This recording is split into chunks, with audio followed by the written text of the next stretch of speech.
కరీంనగర్ సమీపంలో తీగలగుట్టపల్లి వద్ద నిర్మించాల్సిన railway over బ్రిడ్జికి నిధులు కేటాయించకుండా కేంద్ర రాష్ట్ర ప్రభుత్వాలు జాప్యం చేస్తున్నాయని మాజీ ఎంపీ పొన్నం ప్రభాకర్ అన్నారు. ఈ సందర్భంగా బ్రిడ్జి నిర్మాణానికి కావాల్సిన నిధులు కేంద్ర వాటా, రాష్ట్ర వాటా కేటాయింపులో బీజేపీ, టీఆర్ఎస్ నాయకులకు చిత్తశుద్ధి లేక నిర్మాణం జరగడం లేదన్నారు.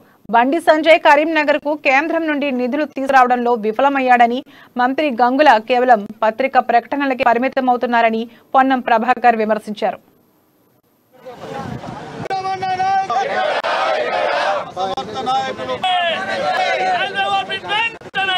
కాబట్టి తొందరగా మీరు నిరసనను నిలిపేయండి అని పోలీసులు అడుగుతా ఉన్నారు. ఇది హాస్పిటల్ జోన్ అని తెలిసినటువంటి స్థానిక శాసనసభ్యుడు, మంత్రి, పార్లమెంట్ సభ్యుడు బయట కేంద్ర నిధులు, రాష్ట్ర నిధులు అని బిచ్చగాల లెక్క కొట్లాడుకుంటారు. కానీ ఈ రైల్వే బ్రిడ్జ్ నిధులకు వచ్చినప్పటికీ వాటాల దగ్గర పంచాయతీ వచ్చి ఎవడు పెట్టుబడి పెట్టాలని ఇలా ఈ రైల్వే ఓవర్ బ్రిడ్జ్ నిర్మాణం చేస్తలేరు.